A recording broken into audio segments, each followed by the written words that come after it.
오늘은 부처님 오신 날입니다.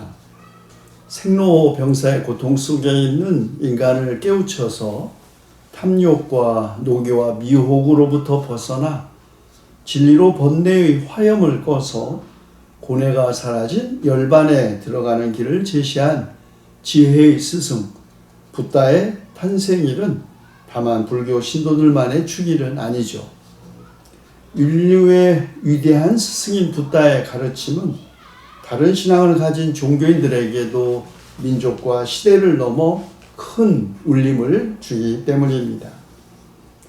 그럼에도 불구하고 역사적으로 종교들 사이의 갈등과 대결은 언제나 있었고 또 지금도 서로에 대한 불신과 배제가 심지어는 폭력적으로 전개되고 있는 것이 현실입니다. 물론 모든 집단 혹은 국가 간 갈등과 대결이 종교적 배경을 가진 것은 아닙니다. 그러나 종교적 갈등이 그 배후 혹은 전면에 있는 것도 사실이죠. 그래서 독일의 가톨릭 신학자 한스 퀼은 종교 평화 없이 세계 평화 있을 수 없다고 말했던 것입니다. 그런데 유감스럽게도 이웃 종교에 대하여 가장 배타적이고 폭력적인 태도를 보이는 것은 한국의 개신교들입니다. 불교는 우상 숭배 종교라며 불상을 파괴하는 일에서부터 법당에서 부처님에게 예를 표했다고 기독교인 교수가 파면된 일, 화재가 난 절에 기부금을 보내 도와줘왔던 이유로 신학교수가 해직을 당한 일도 있었습니다.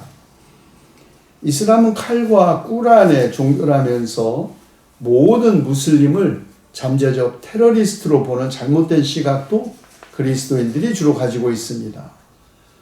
오래전 제주도에 예멘 난민들이 들어왔을 때에도 그들을 가장 극렬하게 반대했던 사람들이 기독교인들이었고 그들이 반대한 이유도 바로 그들이 무슬림 혹은 잠재적 테러리스트라는 것이었죠.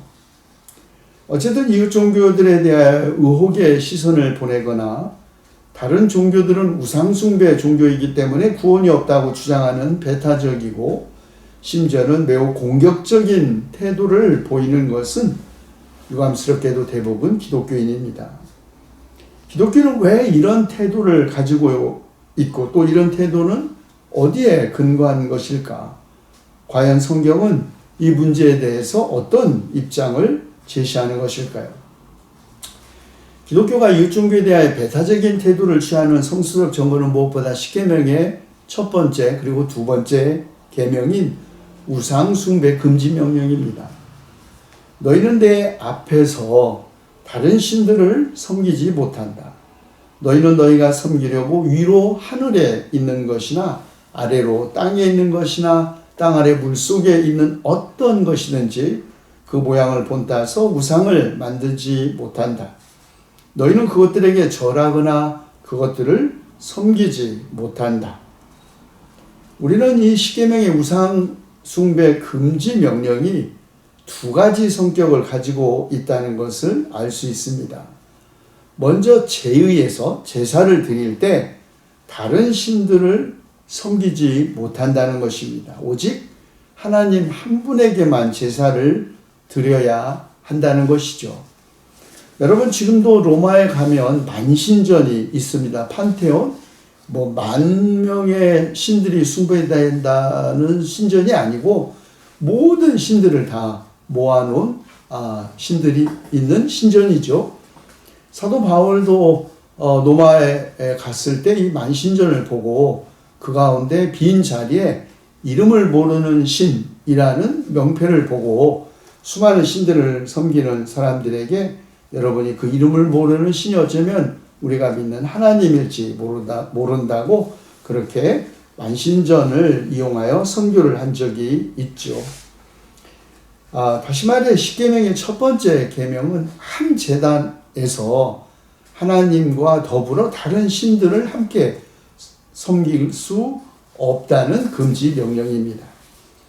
두 번째 우상숭배 금지 명령은 보이지 않는 하나님을 보이는 사물에 투영하거나 그것과 동일시하지 말라는 명령입니다. 심지어는 하나님 자신도 형상화하지 말라는 것이죠. 하나님, 야훼 곧 스스로 있는 분, 존재하시는 하나님, 그 자신의 자유선언이자 동시에 하나님의 형상을 따라 창조된 인간은 그 어떤 다른 신적인 존재나 세력에 예속될 수 없다는 인간의 자유선언이기도 합니다. 그런데 이스라엘이 가나안 사람들과 그들이 가지고 있었던 바알 신앙에 대하여 배타적이고 폭력적인 태도를 취한 것은 무엇보다 바알 신이 풍요를 주는 농경신이었던 것에 반해 이스라엘의 하나님 야훼는 유목신이라는 차이, 그리고 당시 재정일치 시대에는 부족 간의 전쟁이 동시에 신들의 전쟁이었다는 시대적 유산에서 비롯된 것임을 염두에 둘 필요가 있습니다. 그리스도교는 이웃 종교들과의 갈등보다는 사실은 내부에서 다른 입장을 취한 같은 그리스도인들 사이의 갈등 때문에 훨씬 더 오랜 세월, 훨씬 더 심각한 대결을 해왔습니다. 교리적이고도 신학적인 차이에서 비롯된 이단 논쟁 외에도 형상 문제도 그리스도교의 역사 안에서 논쟁적이었습니다. 우리가 중세교회에서 흔히 볼 수 있는 성상과 성화, 특히 정교회 많이 있죠. 자, 이걸 어떻게 볼 것인지를 두고 우리가 아는 대로 서방교회와 동방교회가 갈등과 분열의 과정을 겪었죠. 보이지 않는 하나님을 성상으로, 성화로 보이게 만드는 것은 사실 문맹이었던 평신도들을 교육시키기 위한 눈으로 보는 성경이라고 해석했고, 그리고 우상과 상징을 구별함으로써 어느 정도 문제가 해결되었습니다. 그리스도교 역사상 이웃 종교와의 관계에서 발생한 아주 본격적인 갈등은 사실 6세기에 등장한 이슬람의 정복 전쟁과 그 후에 십자군 전쟁에서 절정에 이르렀죠. 그리고 16세기 이른바 지리상의 발견, 18세기 산업혁명 이후의 역사는 서구 그리스도교가 식민주의와 결합한 정복의 역사였기 때문에 압도적인 그리스도교 우월주의에 사로잡혀 있었고, 그래서 이웃 종교나 토착 종교는 미신 혹은 열등한 미개 종교로 낙인 찍히게 되었습니다. 그러나 그리스도교와 이웃 종교들의 관계가 꼭 긴장, 갈등, 대결의 방향으로만 전개된 건 아닙니다.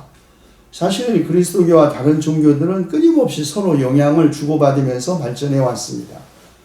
그런 점에서 모든 역사적 종교는 정도의 차이가 있을 뿐 사실은 다 어느 정도 혼합적이라고 볼 수 있습니다. 한국교회도 마찬가지죠.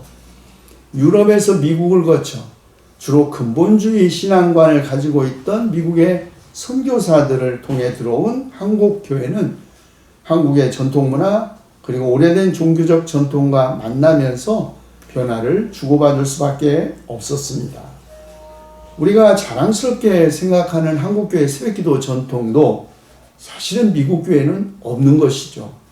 새벽기도는 본래 도교의 선사였다가 후에 목사가 된 길선주 목사의 도교적 배경에서 유래한 것이라고 합니다. 자, 그러면 이웃 종교를 보는 그리스도인의 입장은 어떤 것이 할까요? 그리고 그런 입장을 뒷받침하는 성서적 전거는 어디에 있을까요? 우리가 아는 대로 성경 자체는 아주 오랜 세월에 거쳐 형성되었고, 또 예수님도 유대인이었고 또 유대교 신자이셨습니다.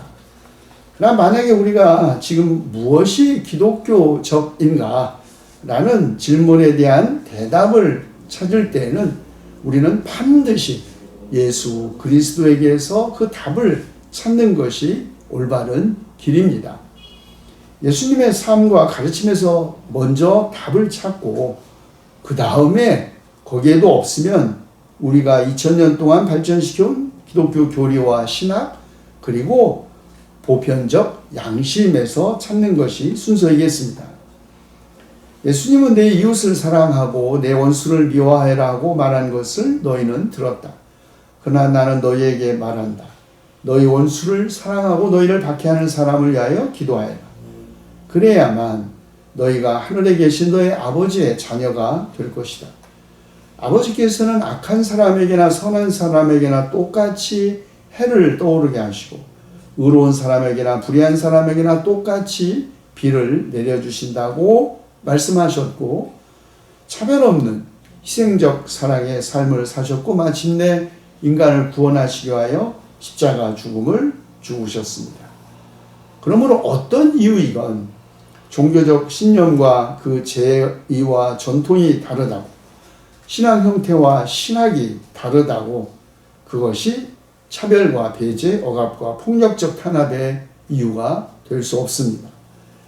예수님을 그리스도로 믿고 그분의 가르침을 실천한다고 하는 그리스도인들이 이웃 종교를 악마시하거나 다른 종교인들을 차별하고 억압하는 것은 인간으로서의 최소한의 예의도 아니죠. 그러나 그것은 더 심각하게 스스로 자신의 신앙을 배신하는 것이자 자기가 믿는 하나님을 욕되게 하는 것입니다.